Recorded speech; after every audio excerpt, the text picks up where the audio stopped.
ജീവമൊഴി കാൽവരിനാഥന്റെ സ്നേഹമൊഴി തിരുനിറത്താൽ ജീവനേകും യേശുനാഥന്റെ ജീവമൊഴി ജീവധാര ജീവധാര ജീവധാര.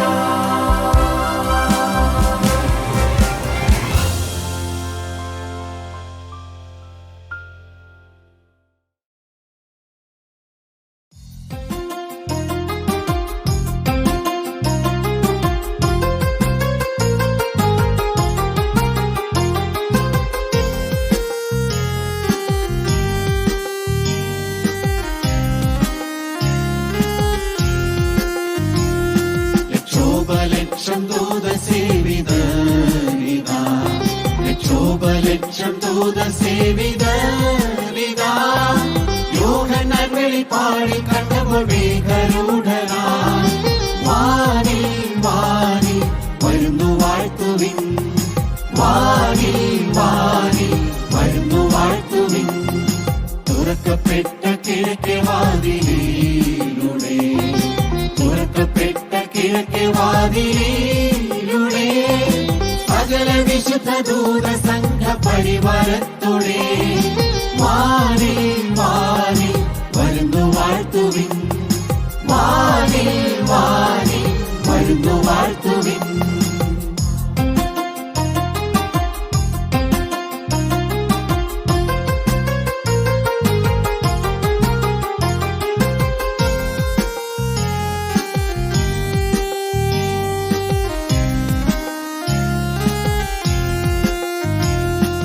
തന്നെ നോക്കി പാർത്തിടും ജനം ജനം, തന്നെ നോക്കി പാർത്തിടും ജനം ജനം, കാഹളധ്വനി കേൾക്കും മാത്രയിൽ വാരിപ്പോകുമേ, മോദാൽ മോദാൽ വാരിപ്പോകുമേ, മോദാൽ മോദാൽ വാരിപ്പോകുമേ. ഇവിടെ കയറി വരുവിനെന്നുള്ള വിളി, ഇവിടെ കയറി വരുവിനെന്നുള്ള വിളി, കേട്ടിട്ടാശ്വാസം ലഭിക്കുവാൻ ചെവി കൊതിക്കുന്നു ഉഗ്രമായി, കേൾപ്പാൻ കേൾപ്പാൻ കൊതിക്കുന്നു ഉഗ്രമായി, കേൾപ്പാൻ കേൾപ്പാൻ കൊതിക്കുന്നു ഉഗ്രമായി.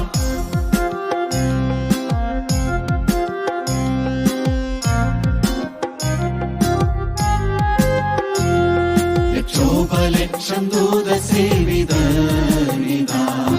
ലക്ഷോപലക്ഷം ദൂതസേവിതരിതാ, യോഹന്നാൻ വെളിപ്പാടി കണ്ടപ്പോൾ മേഘരൂഢനായി വാനിൽ വാനിൽ വരുന്നു വാഴ്ത്തുവിൻ, വാനിൽ വാനിൽ വരുന്നു വാഴ്ത്തുവിൻ. ലക്ഷോപലക്ഷം ദൂതസേവിതരിതാ, ലക്ഷോപലക്ഷം ദൂതസേവിതരിതാ,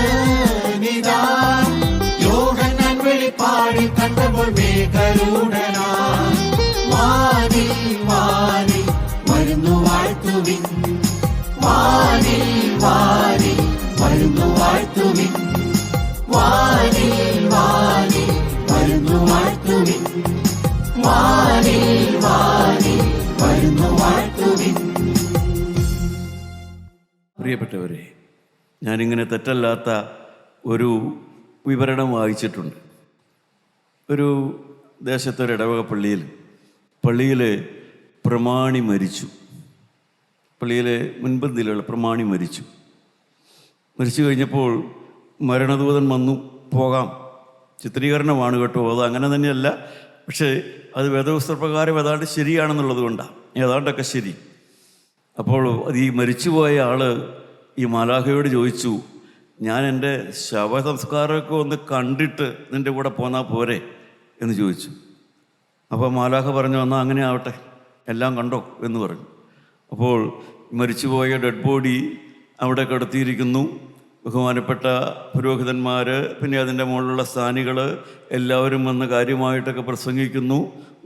വലിയൊരു കൂട്ടം ആളുകളുണ്ട്. എല്ലാവരും വന്നുകൂടി മൃതദേഹം പാട്ടൊക്കെ പാടി ശവക്കോട്ടയിലേക്ക് കൊണ്ടുപോകുന്നു. ശവം അടക്കി കഴിഞ്ഞു, എല്ലാവരും പോയി. അപ്പോൾ മാലാഖ ആത്മാവിനോട് പറഞ്ഞു, എന്നാൽ ഇനിയിപ്പോൾ തിരിച്ചു പോകണ്ടേ? അല്ല, ഞാൻ 40 ദിവസം ആത്മാവിന് ഭൂമിയിൽ വസിക്കാമല്ലോ, കേട്ടിട്ടില്ലേ? അതുകൊണ്ട് ഒരു 40 ദിവസം ഞാൻ ഇവിടെ ഒന്ന് ചുറ്റി കറങ്ങിക്കോട്ടെ എന്ന് ചോദിച്ചു. അപ്പോൾ മാലാഖ പറഞ്ഞു, അങ്ങനെ ആവട്ടെ, 40 ദിവസം ആയിക്കോട്ടെ എന്ന് ചോദിച്ചു. 40-ാം ദിവസം ഗംഭീരമായ ദേവാലയത്തിലെ വലിയ കുർബാന, വലിയ പടങ്ങും, വലിയ സദ്യ, നല്ല കാറ്ററിംഗുകാരുടെ സദ്യ, അടിപൊളി ഭക്ഷണം. അപ്പോൾ മരിച്ച ആത്മാവ് ഈ 40 അടിയന്തരത്തിൻ്റെ ഇടയിൽ കൂടെയൊക്കെ ഇങ്ങനെ നടന്നപ്പോൾ ഒരു മനുഷ്യൻ പോലും ഈ മരിച്ച ആളെ കുറിച്ച് മിണ്ടണില്ല. 40 അടിയന്തര സദ്യ അവിടെ അടിപൊളിയായി നടക്കുക, ഈ മരിച്ചുപോയ ആളെക്കുറിച്ച് ആരും പറയുന്നില്ല, ഒന്നും മിണ്ടണില്ല. അപ്പോൾ അങ്ങനെയൊക്കെ മനസ്സിലായി, ഇത്രേ ഉള്ളൂ കാരണം മനസ്സിലായി. അത് കഴിഞ്ഞപ്പോൾ അങ്ങ് സ്വർഗത്തിലെ വാതിക്കൽ എത്തിച്ചു. അവിടെ എത്തിച്ചു കഴിഞ്ഞപ്പോൾ പുറത്തെ ബെഞ്ചിലിരുന്നപ്പോൾ ഒരു മാലാഖമാർ അവിടെ വരുന്നുണ്ട്. കുറച്ച് ചെറിയ മാലാഖമാരുടെ കയ്യിലൊക്കെ കുപ്പിയിരിക്കുന്നു, കയ്യിൽ എന്ത് ചെറിയ കുപ്പി. അപ്പോൾ ഈ ആൾ ചോദിച്ചു, ഇതന്നെ ഈ മാലാഖമാരുടെ കയ്യിലൊക്കെ കുപ്പി? അപ്പോൾ ആ മാലാഖ പറഞ്ഞു കൊടുത്തു, നിനക്കറിയാൻ മേലെ നീ വേദപുസ്തകം വായിച്ചിട്ടുണ്ടോ എന്ന് ചോദിച്ചു അവനോട്. വേദപുസ്തകമോ? അത് ഞാൻ വായിച്ചിട്ടില്ല. എന്നാൽ അതിൽ പറഞ്ഞിട്ടുണ്ട് ഒരു കുപ്പിയുടെ കാര്യം. വേദപുസ്തകത്തിലോ? വേദപുസ്തകത്തിൽ കുപ്പിയുടെ കാര്യം പറഞ്ഞിട്ടുണ്ട്. ദൈവത്തിന് സ്തോത്രം. എവിടെയാണ് പറഞ്ഞേക്കണേ? സങ്കീർത്തനം 56:8 പറഞ്ഞിട്ടുണ്ട്, നീ എൻ്റെ കണ്ണുനീർ നിൻ്റെ തുരുത്തിയിലാക്കി കുപ്പിയുണ്ടെന്ന് പറഞ്ഞിട്ടുണ്ട്. അപ്പോൾ മാലാഖ പറഞ്ഞു കൊടുത്തു, മനുഷ്യന് 3 തരം കണ്ണുനീരുണ്ട്. ഒന്ന് സങ്കടത്തിൻ്റെയും വിഷാദത്തിൻ്റെയും കരയുന്ന കണ്ണുനീര്. 2 അനുതാപത്തിൻ്റെ കണ്ണുനീര്.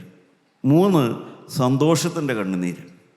അപ്പോൾ മാലാഖ പറഞ്ഞു കൊടുത്തു, സന്തോഷത്തിൻ്റെ കണ്ണുനീര് ഞങ്ങൾ ശേഖരിക്കാറില്ല, അത് നേരെ സ്വർഗത്തിലേക്ക് പോവുകയുള്ളൂ. അനുതാപത്തിൻ്റെ കണ്ണുനീര് ഞങ്ങൾ ശേഖരിക്കും.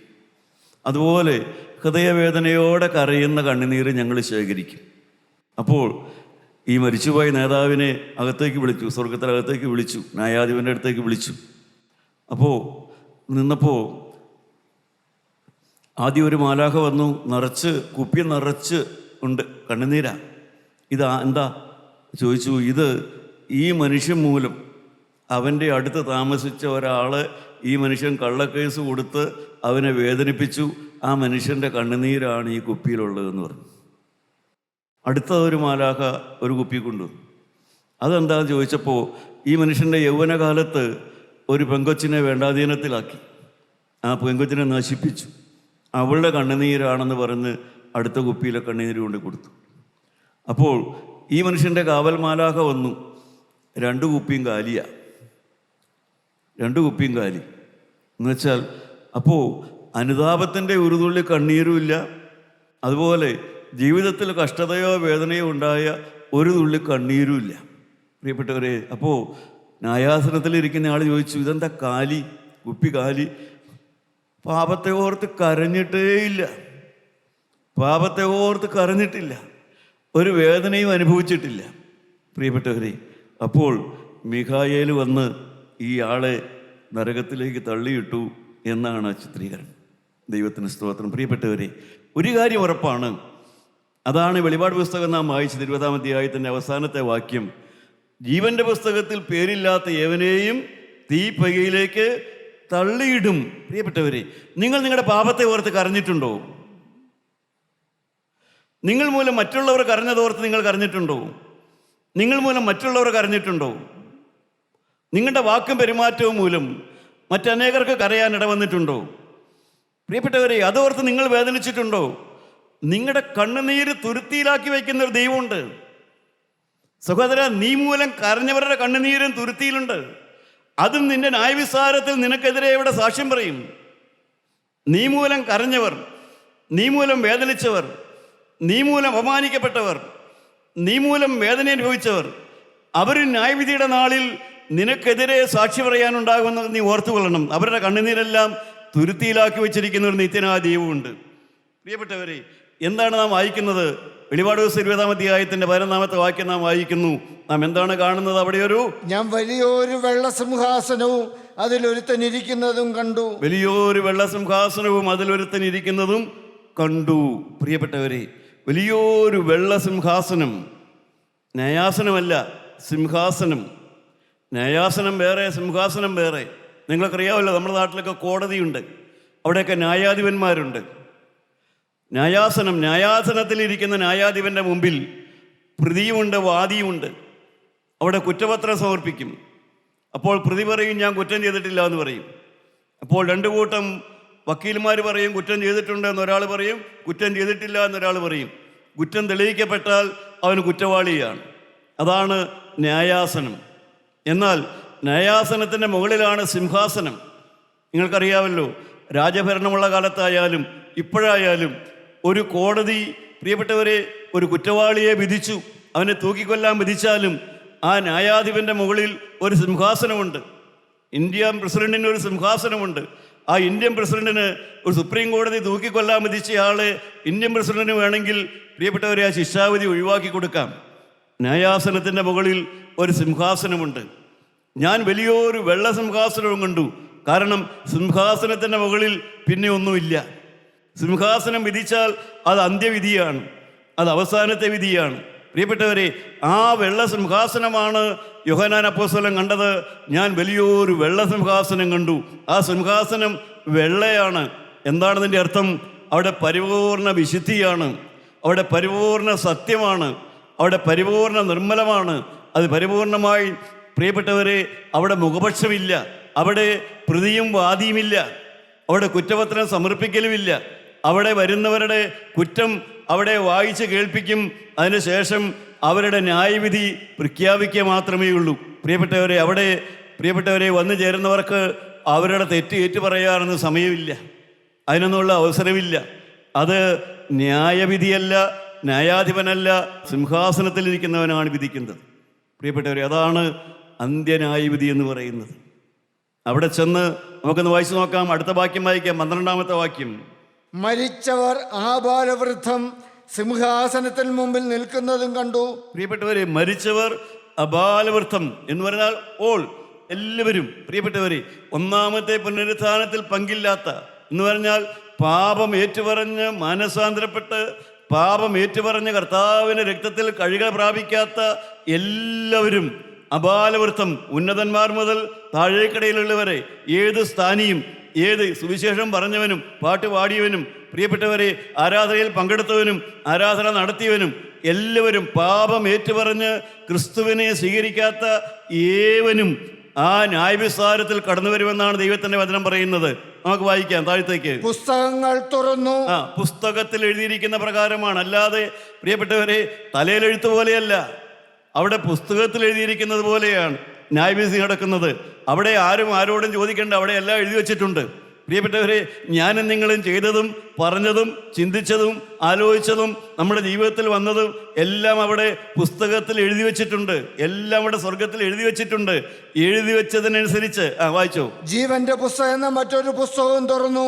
പുസ്തകങ്ങളിൽ എഴുതിയിരുന്നതിന് ഒത്തവണ്ണം മരിച്ചവർക്ക് അവരുടെ പ്രവൃത്തികൾക്കടുത്ത ന്യായവിധി ഉണ്ടായി. അവിടെ ഒരു ന്യായവിധി ഉണ്ടായി. അവിടെ ആരൊക്കെ വരുന്നു? അടുത്ത വാക്യം വായിക്കാം. സമുദ്രം തന്നിലുള്ള മരിച്ചവരെ ഏൽപ്പിച്ചു കൊടുത്തു. പ്രിയപ്പെട്ടവരെ, മരിച്ചവർ എവിടെയെല്ലാം പോയി കിടക്കുന്നു നമുക്കറിയില്ല. സമുദ്രത്തിൽ മരിച്ചു കിടക്കുന്നവരുണ്ട്. പ്രിയപ്പെട്ടവരെ, ഭൂമിയിൽ മരിച്ചു കിടക്കുന്നവരുണ്ട്. മരിച്ചവർ എവിടെയൊക്കെ കിടക്കുന്നു? സമുദ്രത്തിൽ മരിച്ചു കിടക്കുന്നവരുണ്ട്. ആരൊക്കെ? സമുദ്രം തന്നിലുള്ള മരിച്ചവരെ ഏൽപ്പിച്ചു കൊടുത്തു. മരണവും പാതാളവും തങ്ങളിലുള്ള മരിച്ചവരെ ഏൽപ്പിച്ചു കൊടുത്തു. അനേകർ ഭൂമിയിൽ മരിച്ചു കിടക്കുന്നുണ്ട്. ഈ നാമം ചവിട്ടിക്കിടക്കുന്ന മണ്ണിനടിയിൽ എത്രയോ പേർ മരിച്ചു കിടക്കുന്നു. പ്രിയപ്പെട്ടവർ, എത്രയോ പേർ ഇതിനടിയിൽ മരിച്ചു കിടക്കുന്നു. നാം ഈ ചവിട്ടിക്കിടക്കുന്ന ഭൂമിയുടെ അടിയിൽ എത്രയോ ആളുകളാണ് മരിച്ചു കിടക്കുന്നത്. അവരെല്ലാവരും നിത്യജീവന് വേണ്ടി എഴുന്നേൽക്കുന്നല്ല പറയുന്നത്. ചിലർ ന്യായവിധിക്കായിട്ട് എഴുന്നേറ്റ് വരും. കർത്താവ് പറഞ്ഞു, ചിലർ ന്യായവിധിക്കായും ചിലർ നിത്യജീവനും വേണ്ടി എഴുന്നേറ്റ് വരും. കർത്താവിൻ്റെ സുവിശേഷം പറയുന്നു, യോഹന്നാൻ 5 പറയുന്നു, ചിലർ ന്യായവിധിയുടെ നാളിൽ എഴുന്നേറ്റ് വരികയുള്ളൂ.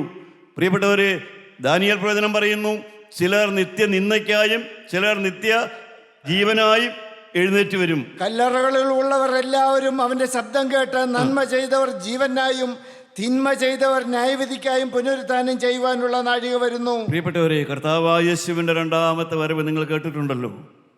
ദൈവത്തിന് സ്തോത്രം. കർത്താവ് തൻ ഗംഭീരനാദത്തോടും പ്രധാന ദൂതന്റെ ശബ്ദത്തോടും അകളത്തോടും കൂടെ സ്വർഗത്തിൽ നിന്ന് ഇറങ്ങി വരികയും മരിച്ചവർ, ക്രിസ്തുവിൽ മരിച്ചവർ, നമ്മുടെ പിതാക്കന്മാർ പാടിയതുപോലെ ശരണത്താലേ നിൻ കൃപയിൽ മരണമടഞ്ഞോരു ദാസരനിൻ ജീവസ്വരമതുണർത്തണമേ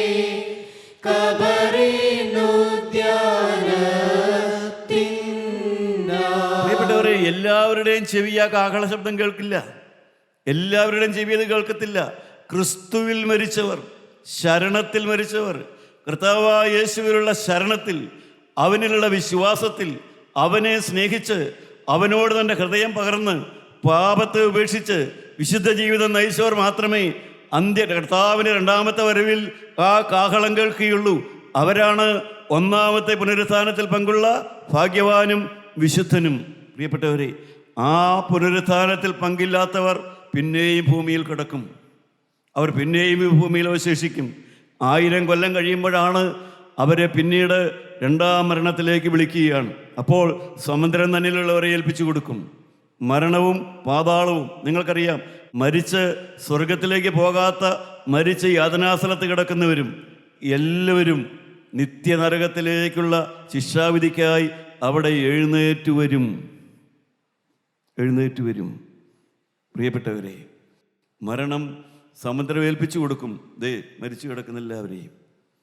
ദൈവമക്കളെ, ആ ക്രിസ്തുവിലുള്ള ശരണത്തിൽ മരിക്കാത്ത എല്ലാവരെയും അവിടെ ഏൽപ്പിച്ചു കൊടുക്കും. അടുത്ത വാക്യം വായിക്കാം. ഓരോരുത്തൻ അവനവന്റെ പ്രവൃത്തികൾക്കടുത്ത വിധിയുണ്ടായി മരണത്തെയും പാതാളത്തെയും തീപ്പൊയ്കയിൽ തള്ളിയിട്ടു. ഈ തീപ്പൊയ്ക, രണ്ടാമത്തെ മരണം, ജീവപുസ്തകത്തിൽ പേരെഴുതി കാണാത്ത ഏവനെയും തീപ്പൊയ്കയിൽ തള്ളിയിടും. പ്രിയപ്പെട്ടവരെ, നിങ്ങൾ വായിച്ചോ? അവിടെ വല്ല മധ്യസ്ഥൻ്റെ കാര്യം വായിച്ചോ? ഏതെങ്കിലും മധ്യസ്ഥൻ അവിടെ ഉണ്ടെന്ന് വായിച്ചോ? ഇല്ല. ഏതെങ്കിലും സഭ അവിടെ ഉണ്ടെന്ന് വായിച്ചോ? ആരെങ്കിലും നിങ്ങൾക്ക് വേണ്ടി പ്രാർത്ഥിക്കാമെന്നൊന്ന് വായിച്ചോ? ഇല്ല. ഓരോരുത്തനും അവനവൻ്റെ പ്രവൃത്തിക്ക് തക്ക ന്യായവിധി ഉണ്ടായി. ഏകനായി വന്നു, ഏകനായി ന്യായവിധിയിലേക്ക് പോകേണ്ടി വരും. അന്നാരും കൂട്ടുണ്ടാവുകയില്ല. പ്രിയപ്പെട്ടവരെ, ജീവൻ്റെ പുസ്തകത്തിൽ പേരില്ലാത്ത ഏവനെയും എങ്ങോട്ട് തീപ്പൊയ്കയിലേക്ക് തള്ളിയിടും. പ്രിയപ്പെട്ടവരെ, എൻ്റെ കുടുംബത്തിലൊരു സഹോദരൻ ഉണ്ടായിരുന്നു, എൻ്റെ ഒരു കസിൻ. അവൻ പട്ടാളത്തിൽ ചേർന്നു. പട്ടാളത്തിലെ പാരാട്രൂപ്പിലാണ് ചേർന്നത്. പാരച്ചൂട്ടി കൂടെ ചാടുന്നു. അപ്പോൾ അവൻ പറഞ്ഞ് ഞാൻ കേട്ടിട്ടുണ്ട്, അവരുടെ ട്രെയിനിങ്ങിനായിട്ട് ആദ്യമായിട്ട് പട്ടാളത്തിൽ ചേർന്നു. വിമാനത്തിൽ ഇവരെ മുകളിലേക്ക് കൊണ്ടുപോകും. പാരച്ചൂട്ടി ചാടണം. പാരച്ചൂട്ടൊക്കെ പുറത്ത് വെച്ച് കിട്ടിയിട്ടുണ്ട്. അതിനുശേഷം ചാടാൻ പറയും. ഒരെണ്ണം ചാടൂല. വിമാനത്തിൽ നിന്ന് ചാടാൻ പറയുന്നാൽ ഒറ്റ എണ്ണം ചാടൂല. കാരണം ആദ്യമായിട്ടാണ് അവർക്ക് ട്രെയിനിങ്, ആ പരിചയം. ഒറ്റ എണ്ണം ചാടൂല. അപ്പോൾ പട്ടാളത്തിലെ കമാൻഡർ വന്ന് ഓരോരുത്തരെ പിടിച്ച് ഒരു കാലുകൊണ്ടൊരു തൊഴിയും കൊടുക്കും. കാലുകൊണ്ടൊരു തൊഴി കൊടുക്കുമ്പോഴത്തേക്കും ഓരോന്നോരോ താഴത്തേക്ക് ചാടും. പ്രിയപ്പെട്ടവർ, ചാടുമ്പോൾ പാരച്ചൂട്ട് വിടരും. അതാണ് പ്രമാണം. വിടുന്നില്ലെങ്കിൽ പോയി. ദൈവത്തിന് സ്തോത്രം. പക്ഷേ അവരെ ട്രെയിൻ ചെയ്യിക്കുന്ന അങ്ങനെയാണ്, തള്ളി പുറത്തേക്കിടും. പ്രിയ ദൈവവേദലേ, ഇതുതന്നെയാണ് അന്ത്യന്യായ വിധി. ജീവൻ്റെ പുസ്തകത്തിൽ പേരില്ലാത്ത ഏവനെയും തീപ്പൊയ്കയിൽ തള്ളിയിടും. ദൈവത്തിന് സ്തോത്രം. പ്രിയ ദൈവമക്കളെ, നിങ്ങൾ ആ പേര് സമ്പാദിച്ചിട്ടുണ്ടോ? നീതിയിൽ വിധി ചെയ്യും ന്യായാധിപതേ, നീ ഏറ്റരുതേ വിധിയിൽ കടമോർത്തിടരുതേ, ബലഹീനത നീക്കി തുണ ചെയ്യുക നാഥ, രാപ്പകലടിയങ്ങൾ കാശ്രയമങ്ങല്ലോ. പ്രിയപ്പെട്ടവരെ, ജീവനുള്ള ദൈവം ഇതെല്ലാം നമ്മളോട് പറഞ്ഞു തന്നിരിക്കുന്നു. എന്തിനു വേണ്ടിയിട്ട്? എനിക്കൊരു ഉത്തരവാദിത്വമുണ്ട്, നിങ്ങൾക്കൊരു ഉത്തരവാദിത്വമുണ്ട്. എന്താണ് ആ ഉത്തരവാദിത്വം? അപ്പോസ്തലപ്രവൃത്തികൾ 18-ാം അധ്യായത്തിൻ്റെ 6-ാമത്തെ വാക്യം. ആ ശ്രേഷ്ഠമായ ഉത്തരവാദിത്വങ്ങളിലേക്ക് ദൈവത്തിൻ്റെ ആത്മാവ് നിങ്ങൾക്ക് സുബോധ ചിന്ത തരികയാണ്. എന്താണ് എൻ്റെയും നിങ്ങളുടെ ഉത്തരവാദിത്വം എന്ന് പറയുന്നത്? നമുക്കൊന്ന് വായിച്ചു കേൾക്കാം. എന്താണ് ഉത്തരവാദിത്വം? അവർ എതിർ പറയുകയും ദുഷിക്കുകയും ചെയ്യാൽ അവൻ വസ്ത്രം കുടഞ്ഞു. നിങ്ങളുടെ നാശത്തിന് നിങ്ങൾ തന്നെ ഉത്തരവാദികൾ. നിങ്ങളുടെ നാശത്തിന് നിങ്ങൾ തന്നെ ഉത്തരവാദികൾ. പ്രിയപ്പെട്ടവരെ, സഹോദര, നീ നരകത്തിൽ പോകുന്നെങ്കിൽ അതിൻ്റെ ഉത്തരവാദി നീയാണ്. നിന്റെ ഭാര്യയല്ല, നിന്റെ ഭർത്താവല്ല, നിന്റെ അപ്പനല്ല, നിന്റെ പള്ളിക്കാരല്ല, നിന്റെ ചാർച്ചക്കാരല്ല. ഓരോരുത്തരും അവനവൻ്റെ നാശത്തിന് ഉത്തരവാദിയാണ്. പ്രിയപ്പെട്ടവരെ, നിങ്ങൾക്ക് നെഞ്ചത്ത് കൈവച്ച് പറയാൻ പറ്റുമോ, ഞാൻ നരകത്തിൽ പോകുന്നെങ്കിൽ അതിന് ഉത്തരവാദി ഞാനാണ്. അതിനുത്തരവാദി. വീണ്ടും നമുക്ക് വായിച്ചു നോക്കാം. അതിൻ്റെ 14-ാം അധ്യായം എടുക്കാം. 13-ാം അധ്യായം 46-ാമത്തെ വാക്യം വായിക്കാം.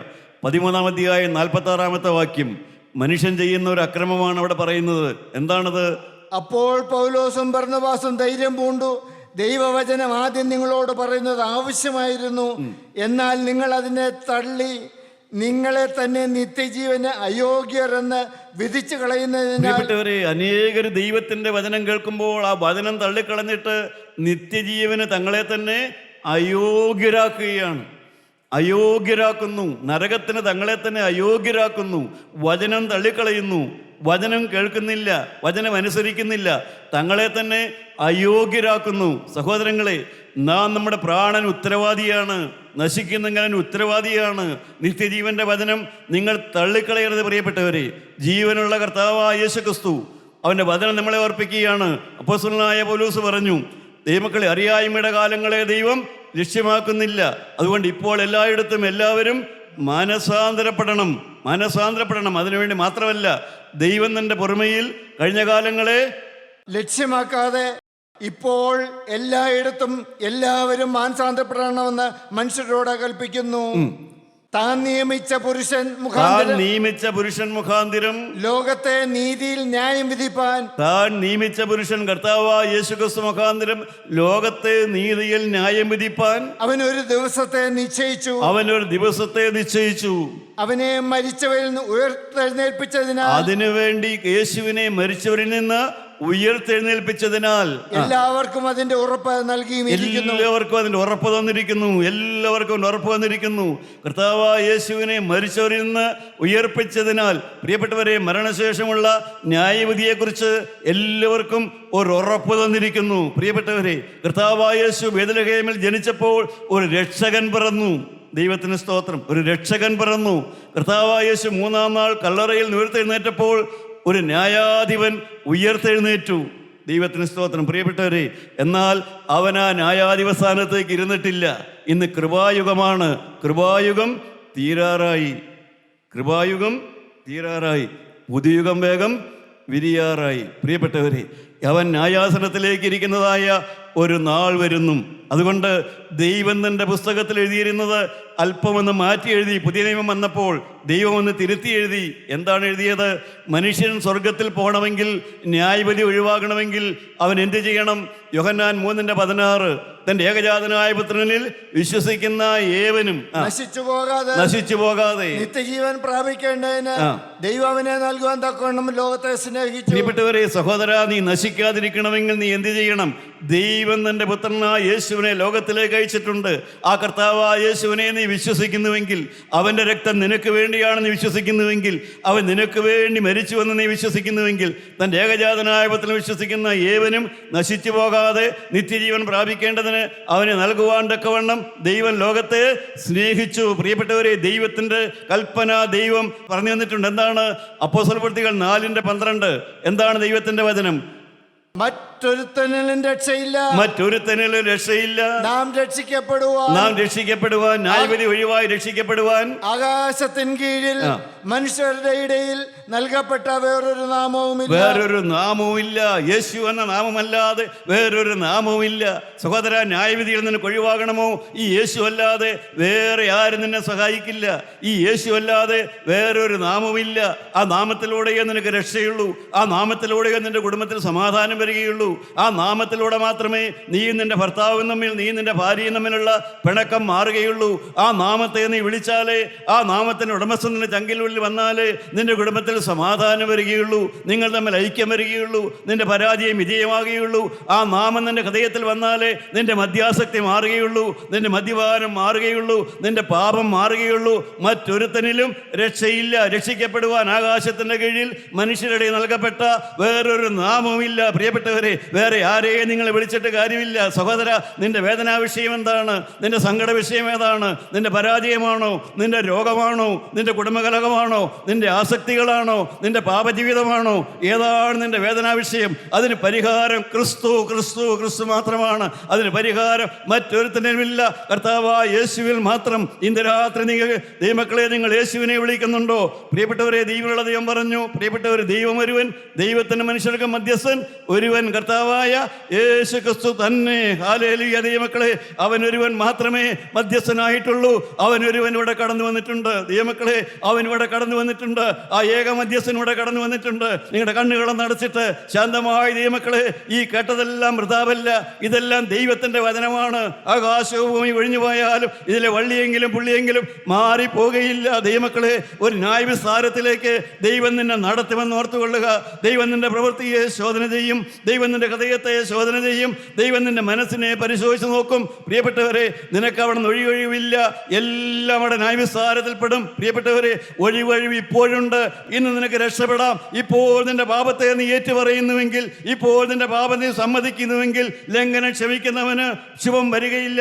ഏറ്റുപറഞ്ഞ് ഉപേക്ഷിക്കുന്നവനോ കരുണ ലഭിക്കും. ഹല്ലേലൂയ. ദൈവമക്കളെ, നിങ്ങളുടെ കഴിഞ്ഞകാല പാപങ്ങൾ നിങ്ങൾക്കൊന്ന് തിരിഞ്ഞു നോക്കാവോ? നിങ്ങളുടെ ബാല്യകാലത്തിലേക്ക് നോക്കാവോ?